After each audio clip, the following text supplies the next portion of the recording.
Sourav তটিনীকে phone করে বলে, special branch থেকে বলছি, আপনি কর্ণ চ্যাটার্জিকে চেনেন? তটিনী বলছে, হ্যাঁ চিনি, খুব ভালো করেই চিনি, ওনার ছেলে তো আমার ছেলেকে কিডন্যাপ করেছিল। তারপর সৌরভ বলছে, আপনি পিএনএস এনজিওর সাথে যুক্ত ছিলেন? তটিনী বলছে, ছিলাম। সৌরভ বলছে, সেখানে কি আপনি কর্ণ চ্যাটার্জিকে দেখেছিলেন? সৌরভ বলছে, আপনি কি এনজিওর মাধ্যমে চেনেন তাকে?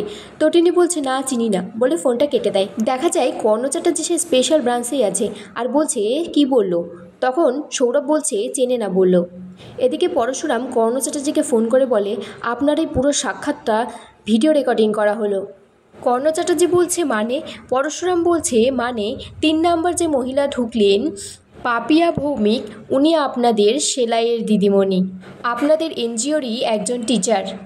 তার রিয়াকশানটা দেখলেন আপনি? পরশুরাম এটাও বলে যে 13 মার্চ গঙ্গার উপর দিয়ে অনেকগুলো মেয়েকে চালান করা হয়েছে, আর সেখান থেকেই তটিনী গাঙ্গুলি বেঁচে যায়।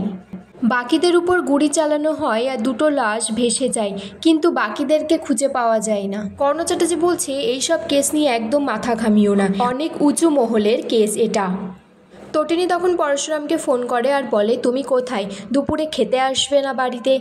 তটিনী বলে, তাড়াতাড়ি বাড়িতে এসো, পায়েস রান্না হবে, তোমার ছেলে মেয়েরা খেতে চেয়েছে।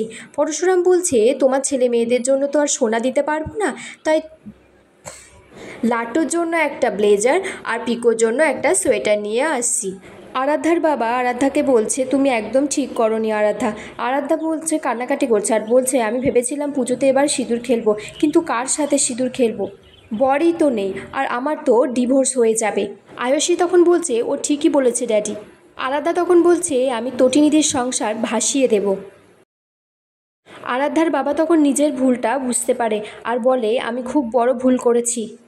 পরশুরাম আরাধ্যার বাবাকে ফোন করে আর বলে, একটা ডকুমেন্টসে আপনার নাম ছিল আর কর্ণ চ্যাটার্জির নাম ছিল। পরশুরাম বলে, আপনার ব্যক্তিগত জীবন নিয়ে আমার কোনো মাথা ব্যথা নেই, যখন ডাকা হবে চলে আসবেন। পরশুরাম বাড়িতে ফিরে এসে লাট্টু, পিকো আর তটিনীর সাথে মজা খুনসুটি করছে আর তটিনীকে বলছে, আমি যে তোমাকে বড্ড ভালোবাসি।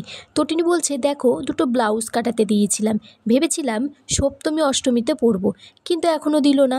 তখন পরশুরাম বলছে, দাঁড়াও আমি এনে দিচ্ছি, বলে এখানেই আজকের পর্ব শেষ হয়ে যায় বন্ধুরা।